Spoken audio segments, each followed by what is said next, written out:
गांव से रामधाम तक। पहली शुरुआत। देबू और चार भैंसें। एक छोटे से गांव में देबू नाम का साधारण किसान आया। उसके पास बस चार भैंसें थीं। लोग हंसते थे, इतने से जानवरों से क्या होगा। लेकिन देबू की नीयत बड़ी थी और उसके दिल में पूरे गांव को बदलने का सपना था। शिक्षा की नींव देवनी उसकी जीवन संगिनी बोली, अगर हमारे बच्चे पढ़ लिख लेंगे तो गांव आगे बढ़ेगा। फिर गांव में पहला स्कूल खुला। शुरू में बच्चों से फीस ली जाती थी, लेकिन बाद में देबू ने घोषणा कर दी, अब पढ़ाई सबके लिए मुफ्त होगी।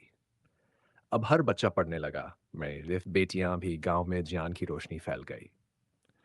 स्वास्थ्य और अस्पताल। फिर देबू ने अस्पताल खुलवाया। डॉक्टर आए, दवाइयां आई और हर व्यक्ति का इलाज मुफ्त होने लगा। अब किसी को बीमारी से डर नहीं था तो मुफ्त रसोई, कोई भूखा नहीं। देबू ने चौपाल में एक बड़ी रसोई बनवाई जहां हर किसी को मुफ्त भोजन मिलता। अब कोई गरीब भूखा नहीं सोता था। घर और जमीन की सौगात। फिर देबू ने सबको घर बनाने के लिए मुफ्त प्लॉट दिए। पक्के मकान बने जिनमें साफ पानी और शौचालय की सुविधा थी। बाद में हर परिवार को 10-10 बीघा जमीन भी मिली। रोजगार और कंपनी। गांव में रोजगार के लिए कंपनी खुलवाई गई। औरतें पापड़, अचार, कढ़ाई बुनाई करने लगीं। नौजवान मशीनें चलाने लगे। देबू ने बाद में सबका वेतन भी बढ़ा दिया। आधुनिक सुविधाएं। बाइक और ट्रैक्टर। हर घर को मुफ्त बाइक मिली। हर किसान को मुफ्त ट्रैक्टर दिया गया। अब खेतों में काम आसान हो गया और लोग शहर जैसी सुविधाओं का आनंद लेने लगे। सोने की सौगात और शादियों में सहायता। देबू ने हर घर को 5-5 तोला सोना दिया। फिर उसने घोषणा की, जिसकी भी शादी होगी उसे 10 लाख रुपए मुफ्त दिए जाएंगे। लेकिन साथ ही सख्त नियम भी बनाया। दहेज लेने वाला गांव से बाहर निकाला जाएगा और दंड मिलेगा। अब शादियां बोझ नहीं बल्कि उत्सव बन गई। बिजली और रोशनी। गांव में बिजली मुफ्त कर दी गई। सोलर पैनल लगाए गए। अब रातें भी उजली थीं और बच्चों की पढ़ाई बिना रुकावट के होने लगी।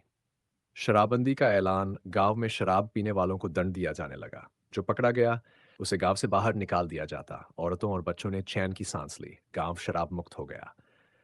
भक्ति का केंद्र। मंदिर और कीर्तन। देबू ने भव्य राम जी और हनुमान जी का मंदिर बनवाया।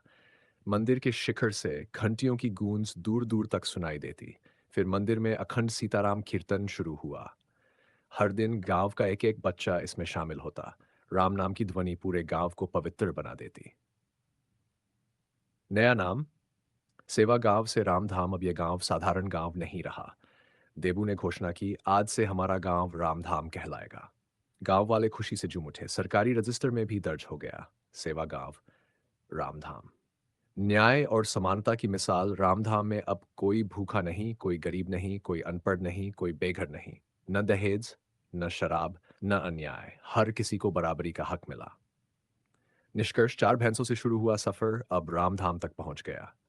यह गांव सिर्फ सुख और सुविधा का नहीं बल्कि सेवा, भक्ति, समानता और न्याय का प्रतीक बन गया। लोग कहते, रामधाम गांव सचमुच धरती का स्वर्ग है। क्या चाहोगे कि मैं इस विस्तृत और सुंदर संस्करण को भी पीडीएफ किताब के रूप में बना दूं, ताकि ये